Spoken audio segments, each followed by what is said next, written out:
오늘의 말씀은 에베소서 1장 4절에서 5절, 로마서 8장 29절, 로마서 9장 20절에서 26절 말씀입니다. 제가 봉독하겠습니다.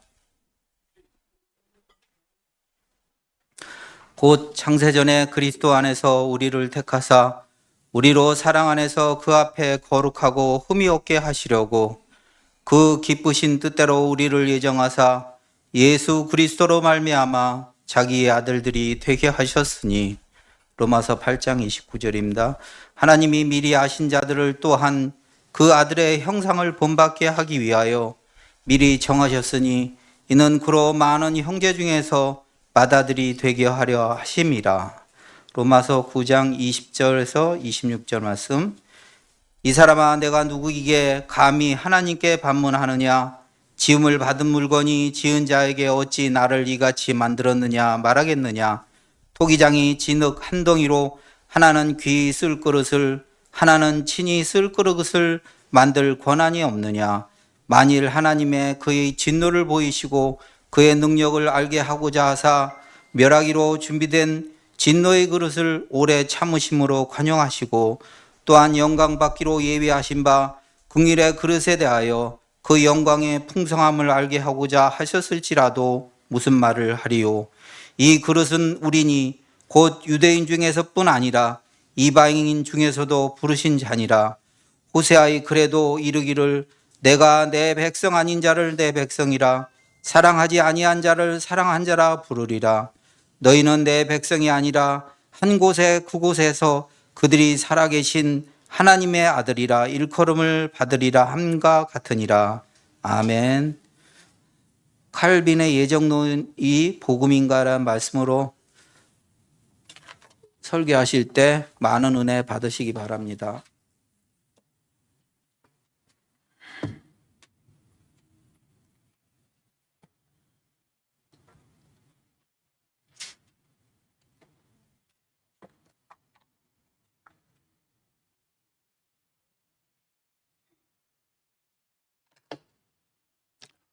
어, 2018년도에 제가 예정론과 구원에 대해서 설교한 적이 있습니다. 우리 교회 와서 처음으로 예정론과 관련된 설교를 했는데요. 벌써 몇 년이 지났기 때문에 그 설교를 들었던 분들도 별로 그렇게 기억에 남는지 모르겠지만 많이 잊었을 거라는 생각이 듭니다. 그리고 또 우리 교회 새로 오신 분들이 많으신데 그 설교를 영상을 통해 들은 분도 있는지 모르겠지만 거의 아마 오래된 거라서 들으신 분이 별로 없을 거라는 생각이 듭니다. 이 예정론의 문제가 굉장히 중요하기도 하기 때문에 그래서 이 설교를 한번은 다시 해야 되겠다 하는 생각을 갖고 오늘쯤 하게 됐는데요. 그때보다는 좀 내용을 더 보충을 해서 오늘 설교를 하게 됐습니다. 이 예정론은 기독교 신앙과 신학에서 매우 중요한 부분을 차지하고 있습니다. 특히 한국교회는 대부분 교회가 장로교회입니다. 장로교회가 대다수를 차지하고 있죠. 물론 감리교회도 있고 성결교도 있고 교파가 여럿이 있지만은 가장 많은 비중을 차지하는 게 장로교회입니다. 아시다시피 이제 장로교회는 칼빈, 그러니까 종교개혁자 칼빈에 의해서 시작된 교회입니다. 근데 칼빈의 신학사상의 그 기반이 된 그런 교회라고 할 수 있죠. 장로교회는 그 중에 이제 칼빈의 예정론, 그 바탕에서 장로교회가 세워졌다고 해도 과언이 아닐 정도로 칼빈의 절대 예정론은 굉장히 중요한 교리로 취급하고 있고, 이 예정론 교리는 한국에 굉장히 견고하게 지금 서 있습니다. 따라서 이 칼빈 예정론에 반하는 설교를 한다 그러면은 자칫하면은 이단 소리를 들을 수도 있습니다. 과거에, 지금은 거의 희박하다고 보겠습니다만은 한 3, 40년 전만 해도 지방에 가면은, 지방에는 이제 감리교회나 성결교회가 많지 않거든요. 주로 장로교회예요. 이 장로교회에서 감리교 성결교회를 이단시한 적이 있어요. 그 뿌리를 이제 올라가 보면은 원래 그 칼빈의 제자였던 알미니우스가 있거든요. 근데 칼빈의 교리를 반박하고 그 제자인데 나왔어요. 그래서 알미니우스가 이단 취급을 받았습니다. 아마도 그래서 그런 것 같아요. 왜냐하면 감리교회나 성결교회는 소위 웨슬레 알미니안주의라 그래가지고 그 신학계 계열이거든요. 그래서 그런지 하여튼 이단 취급을 받았어요. 지금은 거의 그렇지는 않은 것 같은데 아직도 여전히 공개적으로는 말을 안 해도 그런 생각을 가지고 있는 장로교 목회자들이 있다고 봅니다. 그러니까 이 칼빈의 예정론, 이건 굉장히 중요하게 다루고 마치 그 성경 말씀같이, 사실 칼빈은 종교 개혁자로서 위대하긴 합니다. 근데 그분의 공과 사를 오늘 제가 얘기하려고는 하지 않아요. 그러나 공도 있지만은 그분이 굉장히 잘못한 것도 많거든요. 근데 그런 얘기는 잘 안 해요.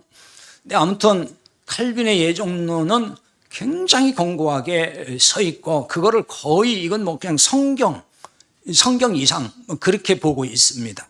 물론 성경의 예정이라는 말씀이 있기 때문에 그걸 근거해서 만든 이론이라서 그러기도 하지만은, 그러나 그것을 절대시할 수는 없는 거예요.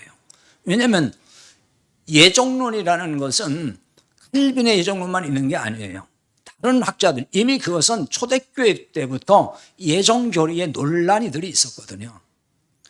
그런 어떤 역사적인 맥락을 다 오늘 얘기하지는 못합니다. 아무튼 예정의 교리는 기독교 역사에서 끊임없이 신학 논쟁의 소재였다는 점을 우리가 알 수 있는데요. 그러니까 칼빈의 그 중에서도 칼빈의 예정론을 장로교에서는 굉장히 중요하게 생각한다는 거죠. 그럼에도 불구하고 지금 장로교에 속한 목회자 중에서 일각에서는 칼빈의 예정교리를 비판하고 나온 사람들이 있어요. 그래서 그렇게 설교하는 분들도 상당수 있는 걸로 알고 있습니다. 각 교파마다 예정론이 다 있어요. 장로교만 있는 건 아니고 감리교회도 있고 성결교회도 있고 다 있습니다. 오늘 제가 그런 것들을 다 설명을 하려는 건 아니에요. 무슨 교리 공부 시간이 아니기 때문에 그런 얘기는 안 하지만, 아무튼 다 교파마다 예정교리가 있지만은 차이가 있습니다. 똑같지를 않아요. 왜냐하면 다 학자마다 주장이 다르니까 그러는 거거든요. 다르니까. 그래서 다 자기가 주장하는 이론을 옳다고 말하지 틀렸다고 하겠습니까? 그렇기 때문에 어떤 한 사람의 이론을 절대시한다는 건 좀 위험하다는 거예요. 왜? 그 사람에게서 나온 거니까. 그래서 그냥 성경이 뭐라고 하는지 성경으로 그냥 돌아가서 보는 것이 가장 좋다는 말씀을 먼저 드립니다. 예정론에서 이제 문제가 되는 것이 있어요. 그거는 모든 예정론이 공이 가지고 있는 문제인데, 하나님께서 구원받을 사람, 구원받지 못할 사람, 다시 말하면 천국 갈 사람과 지옥 갈 사람을 정해놨다는 거거든요. 그 예정론에서 굉장히 중요한 부분이 그게 특히 칼빈의 절대 예정론에서 지옥 갈 자가 정해졌고 천국 갈 자가 정해졌다는 거예요. 아주 중요한 부분이 그게. 그래서 어떤 목회자들은 굳이 전도할 필요가 없다는 거예요. 왜냐하면 어차피 구원받을 사람 정해졌는데 뭐하러 전도하냐 그거예요.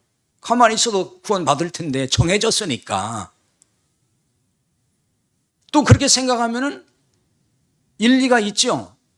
아니 정해졌다는 걸 믿으면은 그것도 맞는 말이 돼요. 왜? 아니 하나님께서 이미 구원받기로 정해놓은 사람이라면 전도 안 해도 어차피 구원받을 거니까.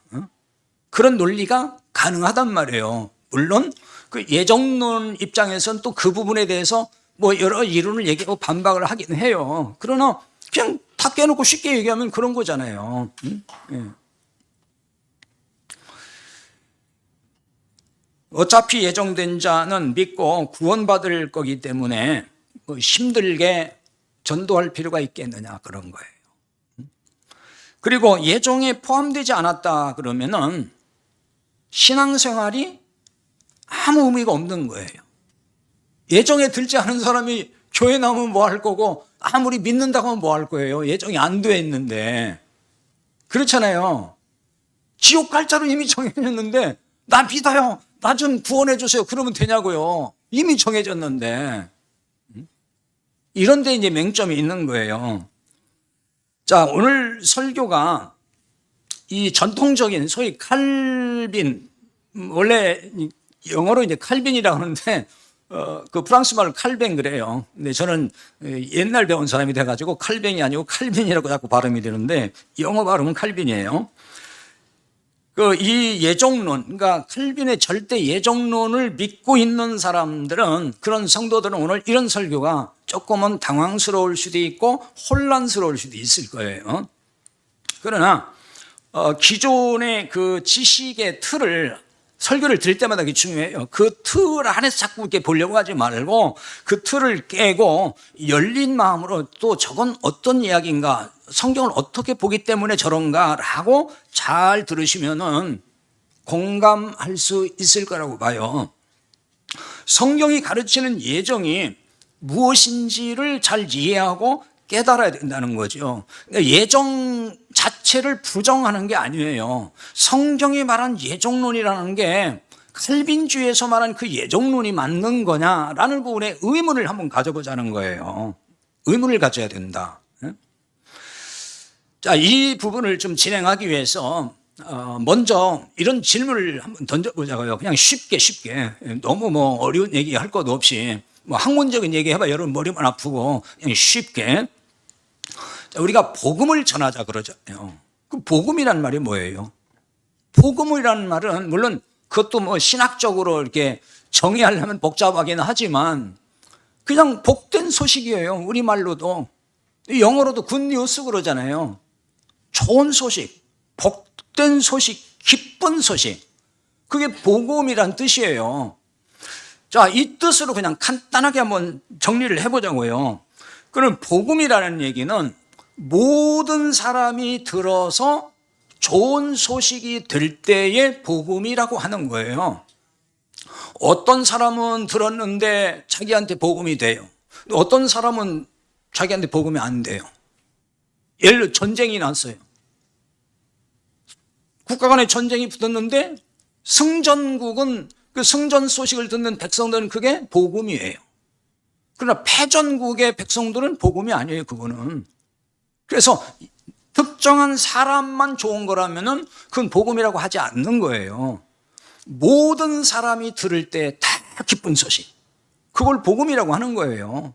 그러니까 기독교 성경에서 말하는 구원의 이 복음은 모든 사람이 들을 때 기쁜 소식이기 때문에 복음이라고 하는 것이지, 특정한 사람, 즉 예정된 사람만 구원받는 것이라고 하면 어떻게 그것이 기쁜 소식이 되겠냐고요. 그 지옥 갈 사람들은 뭐예요, 그럼? 그 기쁜 소식이 됩니까?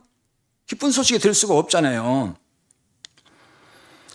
구원의 복음을, 자, 왜 복음이라고 말하는 거예요? 누구든지 예수님을 믿으면, 누구든지예요. 누구든지 예수님을 믿으면 차별 없이 모든 죄에서 용서받고 구원받는다고 하기 때문에, 그 말씀이기 때문에 복음이라고 하는 것이에요.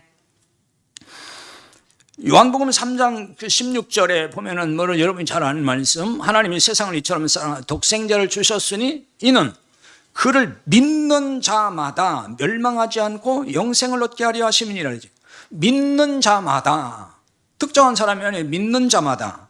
디모데전서 2장 4절에 보면은 하나님은 모든 사람이 구원을 받으며 진리를 아는 데 이르기를 원하시느니라 그랬어요. 하나님은 모든 사람이 구원받기를 원하셔요. 그러니까 모든 사람을 다 구원한다는 이야기가 아니고요, 모든 사람이 구원받기 받기를 원하신다는 거예요.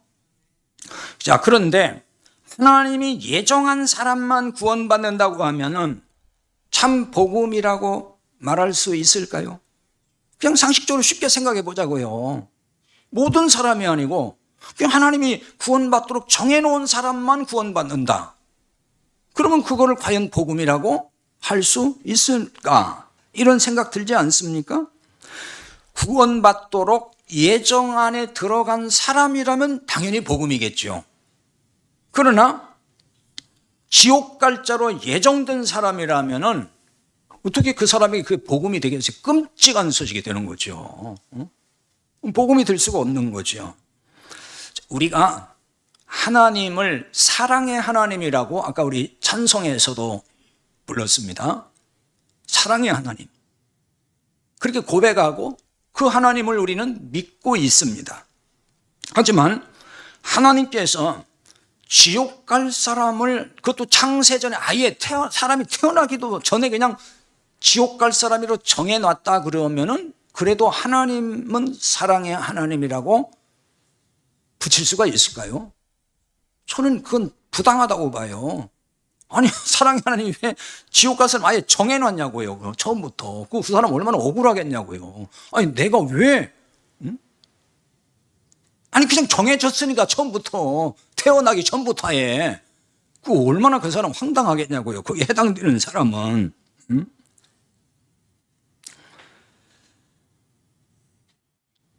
자, 일단 예정 혹은 택정 이런 용어가 성경에 그렇게 많이 안 나와요. 그 용어가 그렇게 많이 보이지 않는다는 점이에요. 그러니까 예정에 대한 말씀은 주로 로마서 8장과 9장 그리고 에베소서 1장에 나옵니다. 물론 이제 구약에도 하나님이 택하셨다는 그 택정이란 단어들이 나와요. 그 부분에 대해서는 뒤에 조금 설명을 하겠습니다. 자, 오늘은 에베소서 1장에 나오는 예정의 의미부터 한번 살펴보고요. 그리고 로마서 8장, 9장의 예정에 대한 말씀도 같이 상고해 보겠습니다. 왜 에베소서와 로마서에 하나님의 예정을 말씀하는지 일단 그 배경을 좀 우리가 살펴봐야 됩니다. 유대인들은 하나님의 그 구원 사역, 하나님의 타락한 인간을 구원하시기 위해서 택한 민족이 이스라엘 유대인이에요. 그러니까 유대인을 다 그냥 개별적으로 전부 구원하기 위해 택했다는 얘기가 아니고 이스라엘이라는 민족 공동체를 하나님이 택하셔서 즉 인류 인간의 대표 집단으로 만드셔가지고 그 집단을 통해서 하나님의 구원 계시를 보여주고 하나님이 어떻게 인간을 구원해 가시는지를 알려주고 있다 그 말이에요. 그게 유대인 이스라엘이에요. 그런데 그 이스라엘 사람들, 유대인들은 뭘 착각을 했냐면은 전체 공동체적으로 자기들을 택해서 하나님이 구원을 위해 쓰시는 민족인데 그게 아니고 각자 한 사람 한 사람을 전부 구원받도록 예정된 민족이 유대인이다, 이스라엘이다 이렇게 이 사람들은 착각했다는 거예요. 그러니까 우리 민족만 구원받고 유대인이 아닌 이방 민족은 구원의 대상이 아니고 하나님께 버림받은 자들이다. 그걸 육이라는 말을 씁니다. 칼빈의 그 예정론에서 육이라는 게 있어요. 하나님께 버려진 사람들. 유대인 입장에서는 그렇게 보는 거예요. 이방인들은 버려진 사람들. 구원이 없다고 생각한 거예요. 자기들만 구원받는다. 이렇게 생각을 한 겁니다. 그러다 보니까 이방인은 구원받을 수 없는 그런 사람들로 여기고 굉장히 이방인을 어떻게 무시하고 뭐같이 여겼잖아요. 상대도 안 했어요. 그런데 나중에 예수님이 이제 승천하신 이후에 복음이 사방에 들어가잖아요. 예루살렘 교회가 핍박을 받으면 흩어지고 첫 번째로 사마리아로 들어가서 빌립이 복음을 전하니까 사마리아 사람들이 받아들이고 구원을 받는 거예요. 성령이 임하는 거예요. 깜짝 놀란 거예요. 왜냐하면 사마리아 사람은 절대로 예수님을 믿거나 구원받을 대상이 아니라고 본 거거든요. 그래서 베드로와 요한이 거기 또 가서 확인하러 간다고요. 진짠가? 진짜예요. 그 유대인들은 이방인들이 구원받는 거에 대해서 인정을 하기 싫은 거예요. 인정하고 싶지 않은 거예요. 부정하고 싶은 거예요. 왜? 구원은 우리들만에 해당되는 것이 어떻게 이방인들이 구원받느냐. 이런 생각을 가진 게 유대인이란 말이에요. 그래서 사도 바울은 하나님의 예정을 들어서 이방인의 구원이 정당한 것이다. 이렇게 설파를 하는 거예요, 지금. 에베소서나 로마서에는 지금 그 얘기를 하는 겁니다. 즉, 이방인의 구원은 하나님이 이미 예정하셨다. 그 얘기예요. 유대인을 개별적으로 다 한 사람에서 구원받았다는 얘기를 하는 게 아니라 너희들은 그냥 집단적으로 이렇게 너희들을 쓰기 위해서 예정을 했지만은 그렇다고 이방인 버려진 게 아니라 이방인도, 그러니까 이방인 모두 한 사람 한 사람을 개별적으로 구원받도록 정했다는 얘기가 아니고 이방인 전체를 어쨌든 그들이 믿으면 다 구원받도록, 예수님을 믿으면 구원받도록 그렇게 정했다. 그게 예정이란 말이에요. 그게. 그 예정을 말하는 거예요, 지금. 사도 바울은 그거 가르쳐 주는 거예요. 개인 한 사람 한 사람의 예정이 아니라 그 말입니다. 이방인 구원을 예정했다. 그 얘기인 거예요. 사도 바울은 이 점을 설명하기 위해서 이제 다음과 같이 말씀하는 거예요. 오늘 읽은 에베소 1장 4절 5절 다시 보겠습니다. 그 창세전에 그리스도 안에서 우리를 택하사 우리로 사랑 안에서 그 앞에 거룩하고 흠이 없게 하시려고 그 기쁘신 뜻대로 우리를 예정하사 예수 그리스도로 말미암아 자기 아들들이 되게 하셨으니. 자, 이런 말씀이 이제 깊이 생각 안 하거나 아니면은 기존의 그냥 예정론에 늘 그 지식의 딱 틀에 갇힌 사람은 이걸 그대로 본단 말이에요. 봐라, 여기에 우리를 택했다 그랬고 우리를 예정했다고 그렇지 않았느냐. 그런데 무슨 소리 하는 거야? 이렇게 당장 얘기한단 말이에요. 에베소 1장 11절 12절에도 보면은 모든 일을 그의 뜻의 결정대로 일하시는 이의 계획을 따라 우리가 예정을 입어 그 안에서 기업이 되었으니 이는 우리가 그리스도 안에서 전부터 바라던 그의 영광의 찬송이 되게 하려 하심이니라. 이렇게 말씀했어요. 여기에 자, 우리를 택하사, 우리를 예정하사, 이런 말씀이 있죠. 이거를 그냥 보통 읽으면 안 되고요. 이거 굉장히 중요한 의미가 여기에 담겨 있는 거예요.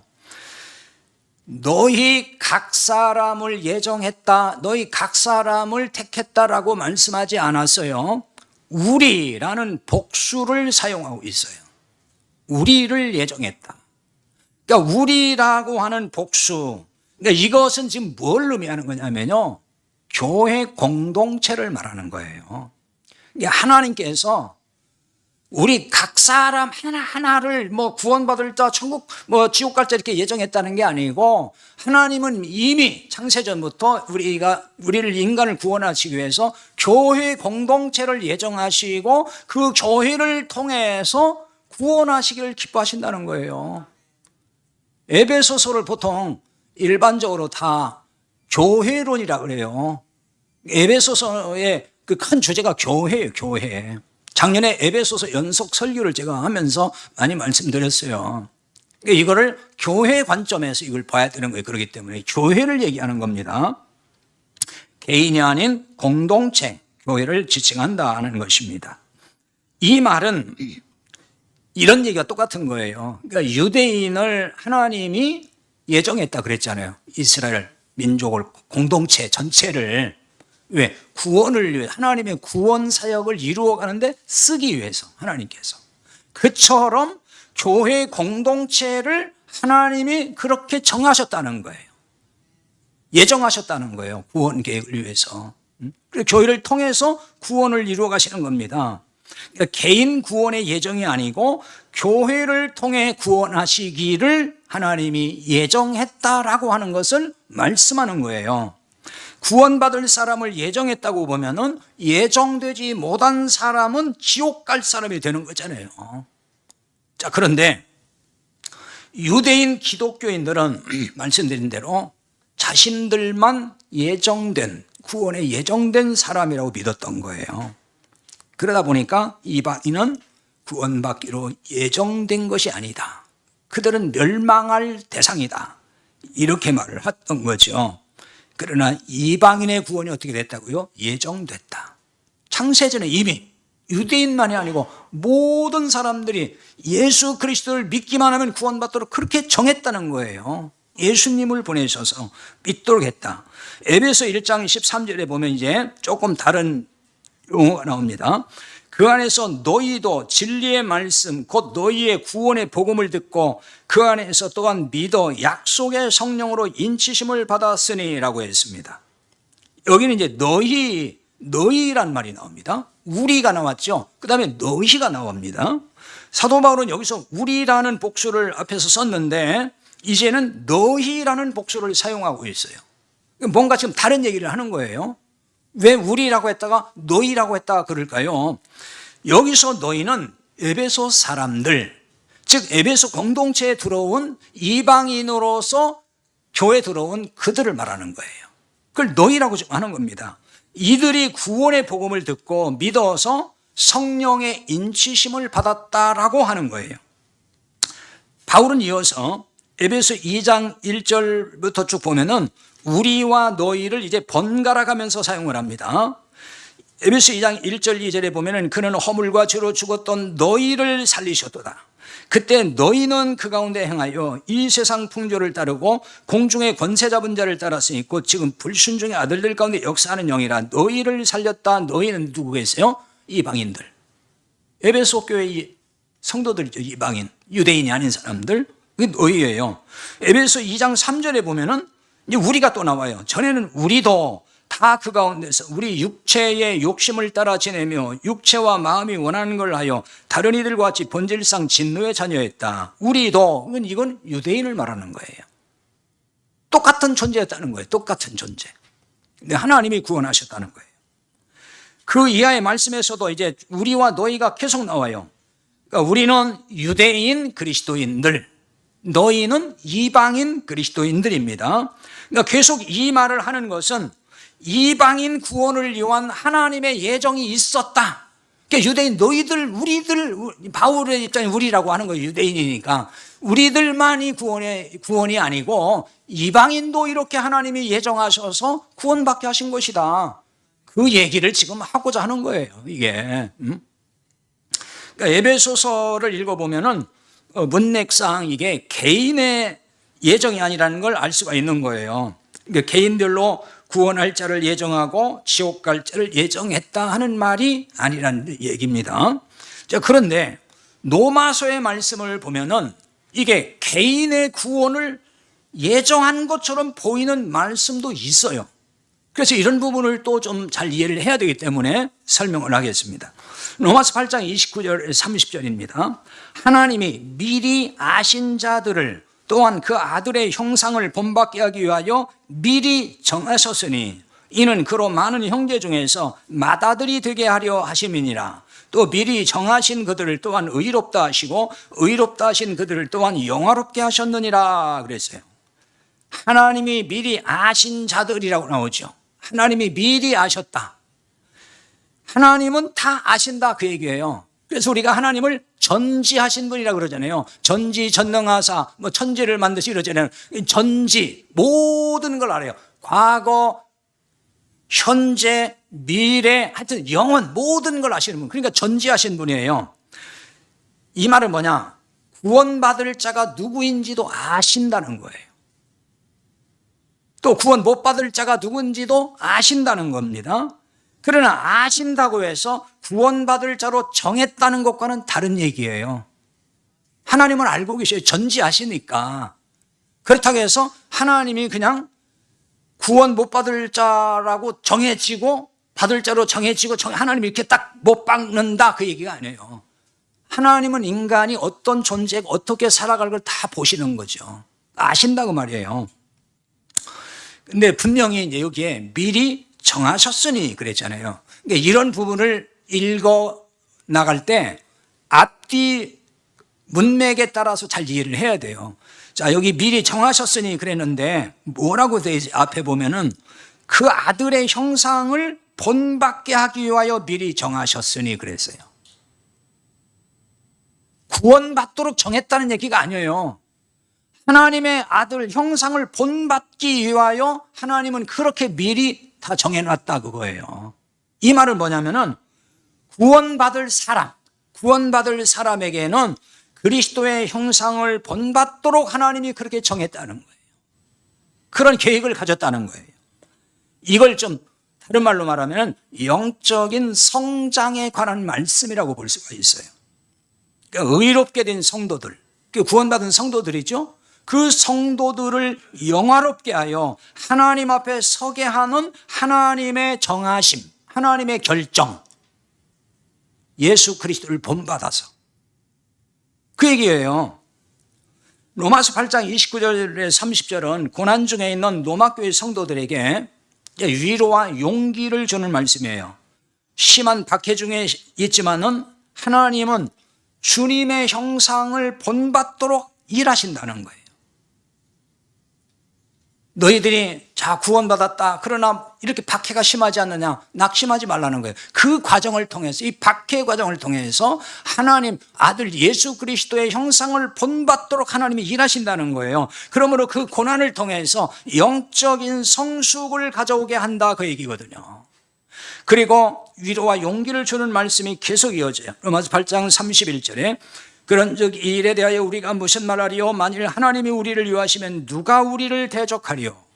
로마서 8장 35절에 누가 우리를 그리스도의 사랑에서 끊으리요? 환난이나 곤고나 박해나 기근이나 적신이나 위험이나 칼이라 그랬어요.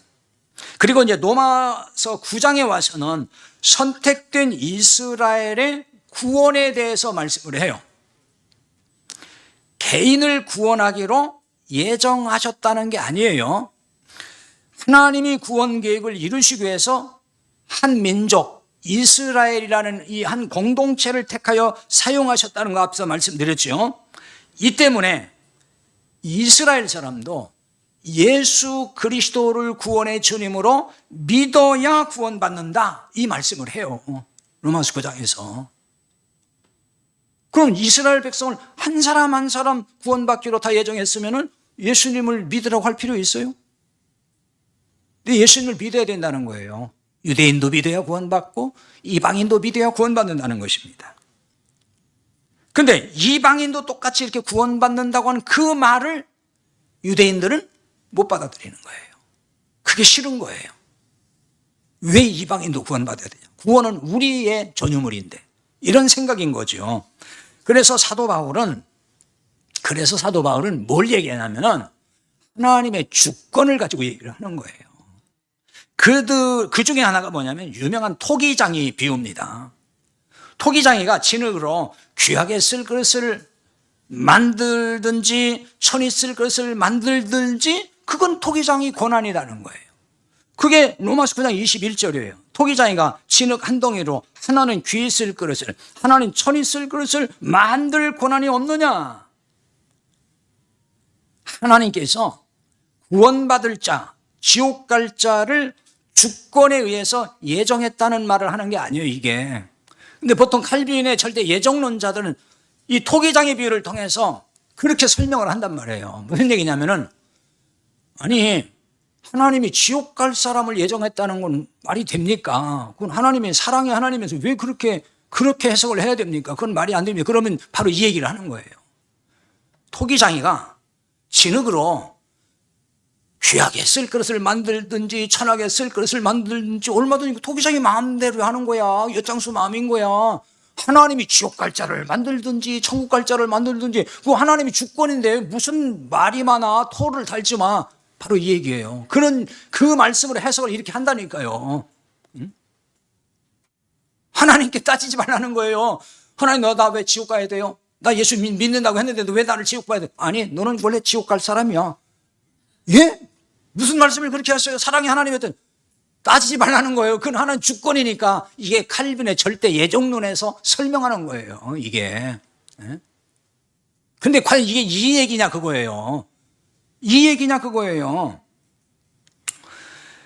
이거는 무슨 얘기냐면은 이방인의 구원을 하나님의 주권적으로 예정하셨다, 그 얘기를 하는 거예요. 유대인에게 토를 달지 말라고 하는 거예요, 지금. 야, 까불지 마. 너희들만 무슨 구원한다는 그런 거 없어. 이방인도 구원하기로 하나님이 정하셨어. 그건 하나님의 주권이야. 거기에 토 달지 마. 그 얘기인 거예요, 이게 지금. 왜 이방인 구원받는 거에 그렇게 말이 많아? 그건 하나님이 주권으로 그렇게 이방인도 믿으면 구원받도록 하나님이 그렇게 정해놓은 거야. 그러니까 너희들 입 다물어 가만히 있어. 지금 그 얘기가 이게 토기장의 비유는 그 얘기를 하는 거지. 다른 얘기가 아닙니다. 그러니까 구원은 유대인만의 것이 아니라 그거예요. 이 때문에 이제 10장에 들어가서 보면은 누구나 예수 그리스도를 믿으면 구원받는다 이렇게 나오는 거예요. 로마 10장 13절에 누구든지 주의 이름을 부르는 자는 구원을 받으리라. 이 나오는 말씀이 그냥 나온 게 아니에요. 유대인들이 자꾸 그렇게 얘기를 하니까 토기장의 비유를 하고 10장에 가서는 누구든지 믿으면 구원받는 거야. 그 얘기인 거예요. 유대인만이 아니야. 이런 얘기 하는 것입니다. 하나님이 예정하신 자만 구원받는다 이렇게 말하지 않는 겁니다. 유대인이나 이방인이나 누구든지 믿는 자는 구원받는다 이렇게 말씀을 하는 거예요. 하지만 그 누구라도 복음을 듣고 순종하지 아니하면 구원받지 못한다 그 얘기입니다. 그리고 또 이제 예정된 사람만 믿고 구원받는다고 보이는 말씀이 또 있어요. 그렇게 보이는 말씀. 이런 말씀들 때문에 자꾸 해석이 그렇게 되는데요. 사도행전 13장 48절에 보면 이런 말씀이 있어요. 이방인들이 듣고 기뻐하여 하나님의 말씀을 찬송하며 영생을 주시기로 작정된 자는 다 믿더라. 그랬어요. 영생을 주시기로 작정된 자는 다 믿더라. 이런 말씀은 봐요. 거기 나왔잖아요. 하나님이 작정된 자는 다 믿고 구원받았다고 나왔잖아요. 근데 지금 무슨 헛소리 하는 거예요. 분명히 그렇게 말할 수가 있어요. 예정론을 주장하는 자 중에는 바로 이런 말씀을 예정론의 근거로 삼아요. 근데 여기 주시기로 작정됐다 그랬잖아요. 근데 이 주신다는 말이 우리말로는 뭔가 이렇게 주는 것 같잖아요. 선물을 주든지 뭐 돈을 주든지 뭐 준다. 주시기로. 그러니까 하나님이 구원을 주시기로 뭐 이렇게 볼 수 있는데 원문에는 단어가 그런 뜻이 아니에요. 주시기로라는 말은 전치사로 되어 있어요. 에이스라고 하는. 그것은 안으로 들어간다는 뜻으로 많이 쓰이고 그다음에 이건 어떤 걸 향하여 또 어떤 것을 위하여 그런 뜻으로 번역을 해요. 이건 전치사예요. 그냥 뭘 준다 동사가 아니고. 그다음에 여기 이제 작정된 자 그랬잖아요. 작정이라는 말은 탓소라고 하는 동사인데 이건 동사예요. 이거는 기본이 어떤 뜻이냐면은 흐트러진 거를 배열한다는 겁니다. 정리정돈을 잘한다. 그런 뜻이에요. 물론 여기 이 단어, 이 동사가 뭐 지명한다는 뜻도 있고 임명한다는 뜻도 있어요. 그러나 기본적으로 이거는 정리한다는 거예요. 배열을 시킨다. 따라서 이 말씀을 이렇게 이해를 해야 돼요. 영생을 주시기로 이 말은 주시기로가 전치사 뭐를 향하여 그랬잖아요. 그러니까 영생을 향하여 혹은 영생을 위하여 작정된 자 그걸 뭐죠? 배열하고 정리한다. 그건 뭐냐면 준비하는 걸 말하는 거예요. 어떤 사람이 오거나 손님이 올 때 우리가 잘 이렇게 정리하잖아요. 준비하잖아요. 그러니까 마음에 잘 이렇게 정리된 사람, 그러니까 복음을 들을 수 있도록 잘 마음이 준비된 사람은 그 복음을 듣고 믿어서 구원을 받았더라 그 얘기지. 이게 뭐 하나님이 원래 이 사람은 구원받기로 구원을 주기로 이렇게 예정됐기 때문에 믿었다 그 얘기가 아니란 말이에요. 그럼 뭐 왜 주시기로를 그러면 전치사를 쓰냐고요. 그냥 구원을 주셨다 그러면 되는 거지.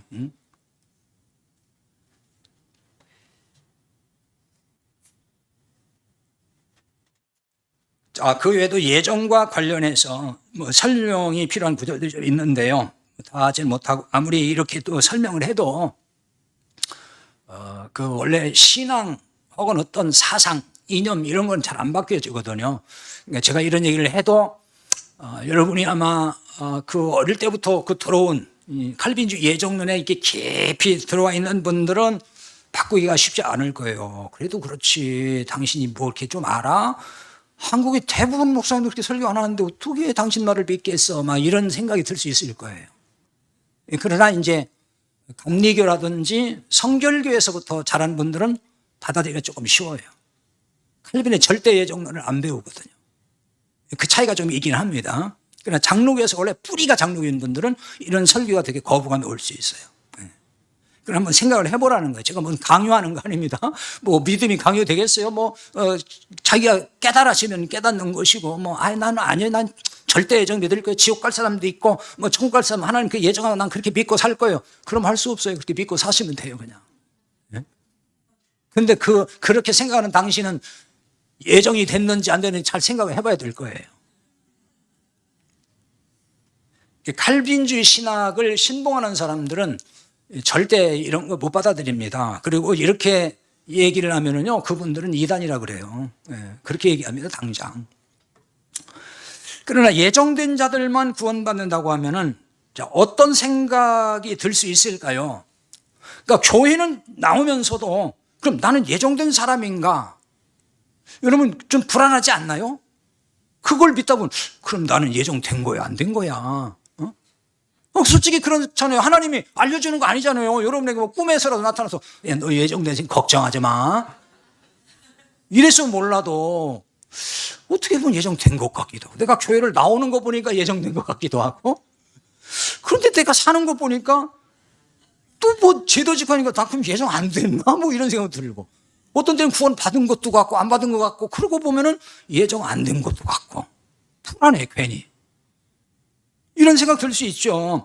반대로 구원에 대해서 착각을 일으킬 수도 있어요. 무슨 착각이냐면요, 나는 예정됐으니까, 어차피 예정됐으니까 난 어떻게 살아도 상관없어.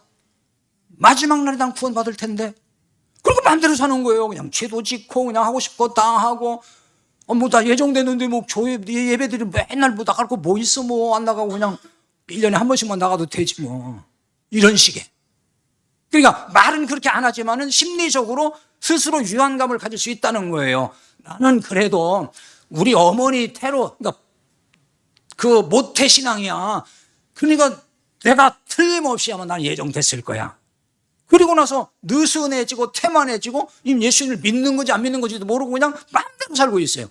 어차피 예정된 사람은 구원받을 거고, 어차피 또 예정 안 돼서 못 받을 텐데 이렇게 될 수 있다는 거예요.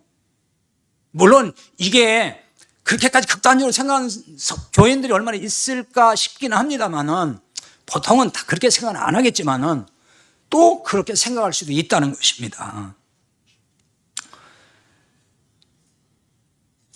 예정된 사람만 구원받는 것이라면은 복음이라고 할 수가 없어요. 저는 그렇게 생각을 해요.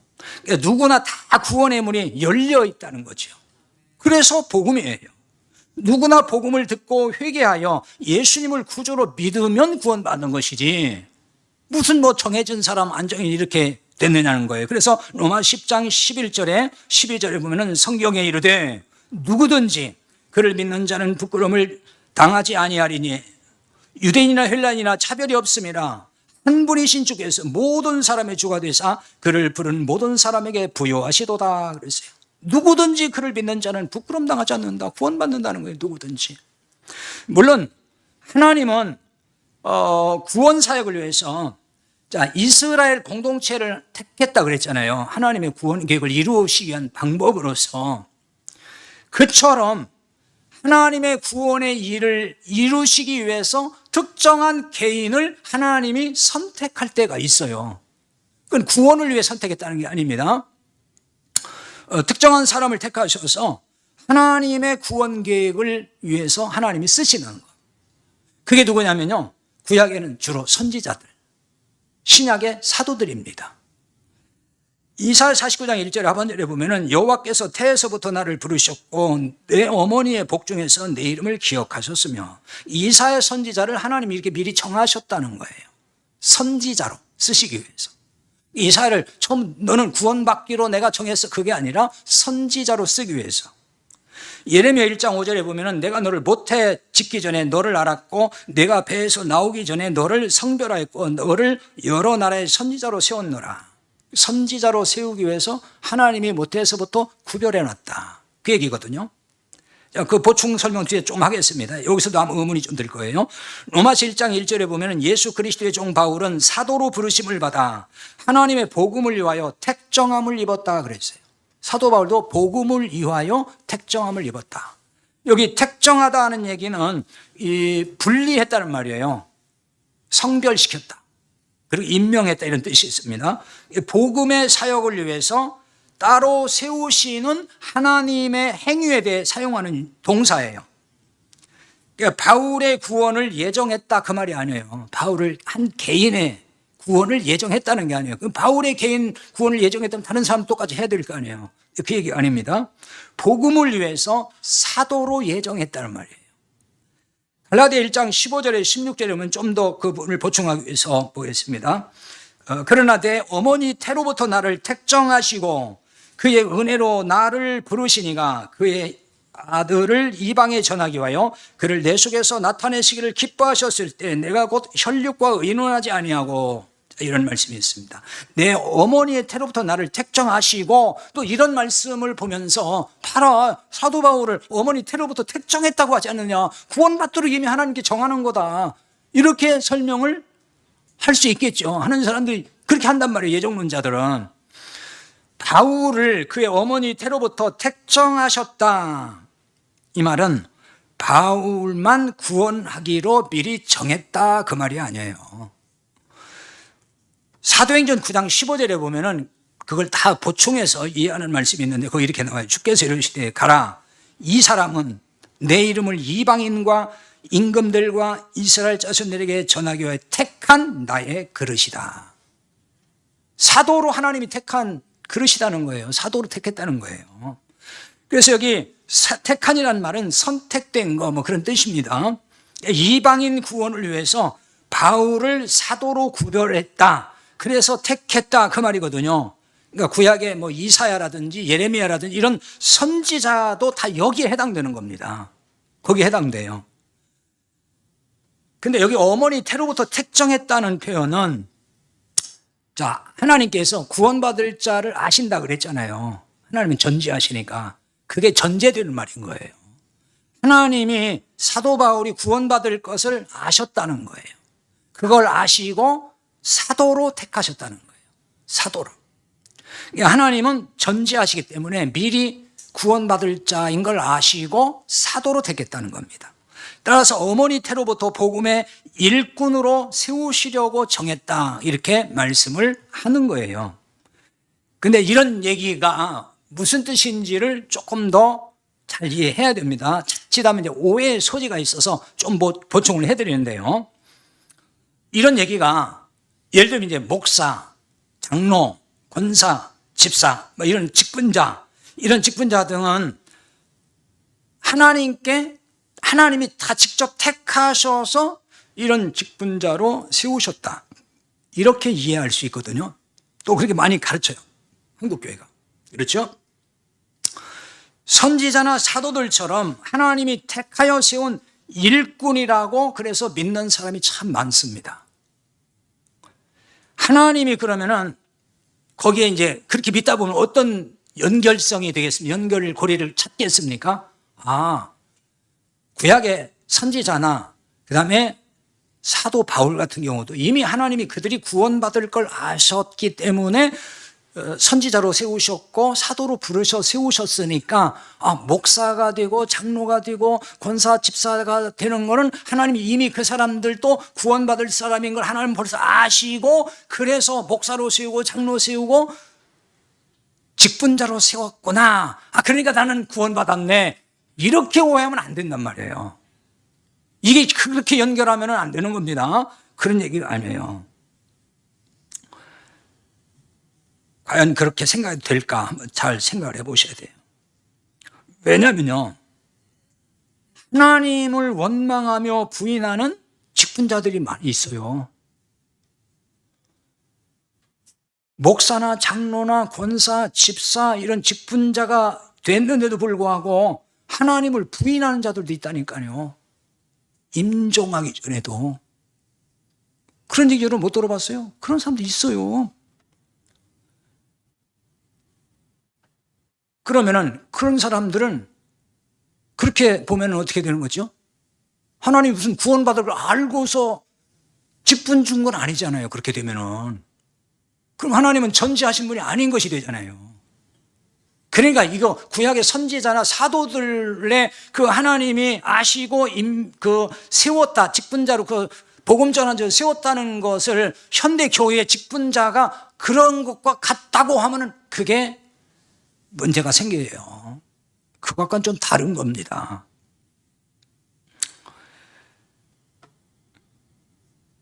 입으로 부인하지 않아도 행위로 부인하는 사람도 있거든요. 행위로.